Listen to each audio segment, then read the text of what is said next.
تو اسی طریقے سے ہمیں اندر سے ٹھنڈا رہنا ہے، جذبات جوان ہوں لیکن طبیعت ٹھنڈی ہو، کسی سے الجھنا نہیں ہے، کسی سے لڑائی جھگڑا نہیں کرنا ہے، کسی سے ٹینشن نہیں لینا ہے۔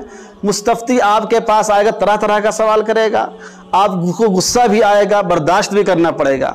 مشہور واقعہ کہ ایک صاحب نے امام ابو حنیفہ رحمۃ اللہ علیہ سے کہا کہ حضرت یہ بتائیے کہ پیخانے کا مزہ کیسا ہوتا ہے؟ اب ہم سے اور آپ سے کوئی آدمی پوچھے تو آدمی تیش میں آ جاتا ہے۔ امام صاحب نے نہایت سکون سے اس کو جواب دیا۔ ایک صاحب نے پوچھا کہ یہ بتائیے کہ زمین کے بیچوں بیچ کہاں ہے؟ ہم میں سے کیا بیوقوفی بات کر رہے ہو، فوراً جلال میں ہم آ جاتے ہیں۔ نہیں، آدمی کو حلم کا اختیار کرنا بہت ضروری ہوتا ہے۔ جس معاشرے میں رہتے ہیں، جس مسجد میں رہتے ہیں، جس مدرسے میں رہتے ہیں، جس علاقے میں رہتے ہیں، وہاں کے لوگوں کو جوڑنا بہت ضروری ہوتا ہے۔ تو برائے وصل کیا کہتے ہیں، تو برائے وصل کردن آمدی، نئے برائے فصل کردن آمدی۔ آدمی دنیا میں لوگوں کو جوڑنے کے لیے آتا ہے، توڑنے کے لیے نہیں آتا ہے۔ ہم جتنا سے زیادہ لوگوں اپنے سے جوڑ کے رکھیں گے اتنا ہمارا بھی فائدہ ہوگا، دین کا بھی فائدہ ہوگا۔ لوگوں سے کٹ کے رہیں گے، سماج سے کٹ کے رہیں گے، اپنے الگ شہر بنانے کی کوشش کریں گے تو پھر اس سے ہم کو مکمل فائدہ نہیں ہو سکتا ہے۔ لوگوں سے مل کے رہنا ہے، ان کی پریشانیوں کو دیکھنا ہے، ان کی پرابلم کو سننا ہے، ان کے مسائل کو حل کرنا ہے، تو انشاءاللہ ہمارا ایک مفید کام ہوگا، ایک اچھا کام ہوگا اور ہم کہیں بھی اچھے انداز میں کام کر سکتے ہیں۔ مقصد کیا ہے؟ آدمی کا مقصد کام کرنا ہونا چاہیے۔ صرف پیسہ کمانا، شہرت حاصل کرنا، لوگوں کی نظر میں اچھا بننا یا اپنا نام کمانا، واہ واہی حاصل کرنا، یہ ایسے کیڑے ہیں جو دیمک سے زیادہ خطرناک ہوتے ہیں۔ آدمی سمجھتا کہ میں ترقی کے زینے پہ چڑھ رہا ہوں، لیکن جیسے وہ انتہا پہ پہنچتا ہے نیچے سے جڑ کٹ جاتی ہے، نیچے سے جڑ کٹ جاتی ہے۔ کہتے ہیں فروتنی است دلیل رسید گانے کمال کی چوں سوار با منزل رسد پیاد شود۔ فروتنی اور عاجزی ایسی چیز ہے جو آدمی کے صاحب کمال ہونے کی علامت ہے، اس لیے کہ سوار جب منزل پر پہنچ جاتا ہے تو وہ پیادہ پا ہو جاتا ہے، سواری سے اتر جاتا ہے۔ ایسے ہی جب آدمی کمال کے درجوں کو پہنچ جاتا ہے، آخری منزل کو پہنچ جاتا ہے، تو اس کے اندر بھی عاجزی اور انکساری آ جانی چاہیے۔ یہ بہت اہم اور ضروری چیزیں تھیں جو میں نے آپ کے سامنے رکھی، اس لیے کہ ہمیں زندگی میں کام کرنا ہے، آگے بڑھنا ہے، تو ان تمام نکات کو سامنے رکھنا ضروری ہوتا ہے۔ دوسری بات یہ ہے کہ چونکہ ہم میں سے بہت سارے لوگوں نے فتویٰ یعنی پچھلے سال آن لائن افتاء کورس کر لیا ہے، اس کے تقاضے یہ ہیں کہ اب اپنے کو تو آپ مفتی لکھ سکتے ہیں، لوگ آپ کو مفتی کہیں گے بھی، لیکن اپنے کو اس وقت آپ مفتی سمجھیں جب کم سے کم 10 سال اس میدان میں گزار لیں۔ اس کے لیے 2 چیزیں ضروری ہیں۔ ایک تو آپ فقہیات کا مطالعہ ضرور جاری رکھیں، کسی نہ کسی کتاب کا، کتاب الفتاویٰ کا رکھیں، محمودیہ کا رکھیں، بدائع الصنائع کا رکھیں، شامی کا رکھیں، ہندیہ کا رکھیں، جواہر الفقہ کا رکھیں، اور دیگر جو کتابیں فقہیات کی ان پر مستند رکھتے رہیں۔ دوسرے یہ کہ جو سوال بھی آپ کے سامنے آئے، چاہے آپ کے واٹس ایپ پر آئے، چاہے گروپ پر آئے، چاہے پرسنل کوئی پوچھے، اگر وہ آپ کو معلوم ہے تو بھی اس کا حوالہ تلاش کرنے کی کوشش کریں، اور اگر نہیں معلوم ہے تو اس کو حل کرنے کی کوشش کریں۔ یہ 2 چیز ضروری ہیں۔ اگر وہ مسئلہ آپ کو معلوم ہے تو اس کا حوالہ تلاش کریں کہ ٹھیک مسئلہ معلوم ہے لیکن یہ بدائع الصنائع میں کہاں لکھا ہوا ہے، یہ فتاویٰ ہندیہ میں کہاں لکھا ہے، شامی میں ہم کو کہاں مل سکتا ہے یہ، یا قدوری میں کہاں لکھا ہوا ہے۔ آپ کا ذہن جانا چاہیے وہاں تک کہ اس کا مضان مسئلہ کیا ہے، کہاں پہ لکھا ہوا ہے، اور اگر نہیں معلوم ہے تو اس کو حل کرنا چاہیے۔ حل کرنے کی 2 صورت ہو سکتی۔ ایک صورت تو یہ کہ آپ کے اندر خود اتنی ایبلٹی آ گئی پڑھ کے کہ آپ اصولوں کی روشنی میں، قواعد کی روشنی میں، یا سری جزیہ کو تلاش کر کے آپ حل کر سکتے ہیں۔ اگر یہ نہیں کر سکتے ہیں اور آپ نے ایک حد تک اس پر محنت بھی کہ نہیں ملا آپ کو، اپنے سے بڑے سے رابطہ کریں پھر، اور یہ کہیں کہ مولانا میں نے اس سلسلے میں یہ سمجھا اب تک کہ کیا ہونا چاہیے، آپ کی رائے کیا ہے، یا آپ کیا فرماتے اس کے بارے میں۔ یعنی ڈائر نہیں، پہلے ایک خود سوچ قائم کریں، پھر اگر آپ کی سوچ ان کی سوچ سے ٹکراتی ہے تو اس کا مطلب یہ، ٹکرانا مطلب یہ کہ متضاد ہے، تو یہ سمجھے کہ ابھی آپ کا علم تھوڑا سا ناقص ہے۔ اور اگر آپ کی رائے وہی ہے جو آپ سے بڑے کی رائے ہے، اس کا مطلب آپ کے اندر فقاہت کی شان پیدا ہو رہی ہے۔ یہ ایک بہت اہم چیز ہوتی ہے۔ ہمارے موبائل پر واٹس ایپ بہت سارے آتے ہیں مسائل، ہم اس کو انگیز کر دیتے ہیں، چھوڑو کیا فائدہ ہم کو حل کرنے سے۔ نہیں، علامہ سید سلیمان ندوی رحمۃ اللہ علیہ فرمایا کرتے تھے کہ صحیح طالب علم کی پہچان یہ ہے کہ ہمیشہ اس کے ذہن میں کوئی نہ کوئی سوال رہے۔ صحیح طالب علم کی پہچان یہ ہے کہ ہمیشہ اس کے ذہن میں کوئی نہ کوئی سوال رہے، اور سچے طالب علم کی پہچان یہ ہے کہ اس سوال کو حل کرنے کی کوشش میں لگا رہے۔ یہ بہت اہم چیز ہے۔ اب ہم میں سے بہت سارے لوگ ہوتے ہیں چونکہ مطالعہ نہیں کرتے ہیں، چیزوں کو دیکھتے نہیں ہیں، تو کوئی سوال رہتا ہی نہیں ہے۔ حالانکہ کچھ سوالات ہمیشہ آدمی کے ذہن میں ایسے ہونے چاہیے جس کا جواب اس کے پاس نہ ہو۔ اس کا مطلب آدمی کو یہ احساس ہوگا کہ وہ بھی جاہل ہیں، ابھی ہمیں اس کی مکمل معلومات نہیں ہیں، اور اپنا کوئی بڑا ملے تو اس سے بارے میں دریافت آدمی کرے یا خود اس کو حل کرنے کی کوشش کرے۔ اس طریقے سے اپنے کو ہم طالب علمانہ ذہن میں رکھیں گے، اپنے کو آگے بڑھنے کے لیے متفکر رہیں گے، تو انشاءاللہ کوئی میدان دنیا کا نہیں جو آپ سر نہ کر پائیں۔ اگر آپ نے فقہ کو اپنا میدان بنایا ہے تو مستقل اس میں لگے رہیں، 2 سال 4 سال 5 سال جب لگے رہیں گے تو اللہ تعالیٰ اتنے کریم اور رحیم ہیں کہ ایٹومیٹک اس کی گرہیں کھلنا شروع ہو جاتی ہیں۔ ہم خود در مختار پڑھاتے تھے، ابھی سال میں نے کتاب الوضیہ پڑھائی، بہت سارے سوالوں کے اور اشکالات کے جواب ایسے ہوتے ہیں جو پہلے ذہن میں نہیں آتے ہیں، بر وقت ذہن میں آتا ہے، چونکہ اس کی وجہ یہ ہے کہ آدمی مزاولت کرتا رہتا ہے، یا کہیں اس کا جواب گزرا تھا اچانک وہ یاد آ گیا آج۔ بلکہ عام طور سے ایسا ہوتا ہے کہ جو آج پڑھیں گے وہ آج نہیں یاد رہے گا، وہ آئندہ کل یاد آئے گا۔ جیسے ہم لوگ دیکھتے ہیں تقریر کرنے کے لیے جمعہ کی تیاری کرتے ہیں، جمعہ کی تیاری کر کے جاؤ گے، جو بھی تیاری کرو وہ نہیں بول پاؤ گے، وہ آئندہ کسی جمعے میں کام آئے گا۔ ہم لوگ سوچتے ہیں کہ پروگرام میں جا کے یہ بولیں گے پوائنٹس، وہ سب ذہن سے نکل جاتے ہیں۔ جو پرانا ہوتا ہے وہ آج کام آتا ہے، اور آج والا آئندہ کام آتا ہے۔ یہ اسٹاک جو ہمارا لگا رہتا ہے یہ آگے کام آتا ہے۔ ہمارے استاد مولانا خالد سیف اللہ رحمانی صاحب فرمایا کرتے تھے کہ انسان کی زندگی میں ایک عمر ہوتی پڑھنے کی، یہ تقریباً 30 سے 35 سال کی عمر تک آدمی سے پڑھ سکتا ہے۔ اس کے بعد پڑھنے کی عمر ختم ہو جاتی ہے، استعمال کی عمر شروع ہوتی ہے۔ اس وقت آدمی سوچتا ہے کہ اللہ میں یہ پڑھ لوں اور میں یہ پڑھ لوں اور یہ کتاب پڑھوں، آپ کو ٹائم ہی نہیں ہے۔ آپ کو مدرسہ دیکھنا ہے، آپ کو کچن بھی دیکھنا ہے، اور گھر بھی دیکھنا ہے، اور مسلم پسند اللہ بورڈ بھی دیکھنا ہے، جمیعت العلماء بھی دیکھنا ہے، اور تقریر کے اندر جانا ہے، آپ کو کیا کہتے ہیں، آپ کو دستار بندی میں جانا ہے، ختم بخاری میں جانا ہے، افتتاحی بخاری میں جانا ہے، فلاں بلا رہے ہیں، ڈھکا بلا رہے ہیں، ٹائم ہی آدمی کے پاس نہیں ہے۔ لیکن جو 35 سال تک آپ نے پڑھا تھا وہ اسٹاک آپ کے پاس، کو آپ استعمال کر سکتے ہیں۔ تو یہ جو ہم لوگوں کی عمر گزر رہی ہے یہ اسٹاک کرنے کی، ذخیرہ اندوزی کی، یہ سمجھیے کہ یہ جو عمر ہے ہم لوگوں کی اونٹ والی زندگی ہے، کہ اونٹ ایک دن پانی پی لیتا ہے، کھانا کھا لیتا ہے، اور 8 دن تک چلاتا ہے۔ 35 سال تک کے ہم لوگ جمع کریں گے 35 سال کے بعد جمع کرنے کا ٹائم نہیں، خالی نکالنے کا ٹائم ہوتا ہے۔ یہ سمجھیے ابھی انکمنگ ہو رہی ہے اور 35 کے بعد آؤٹ گوئنگ ہوگی۔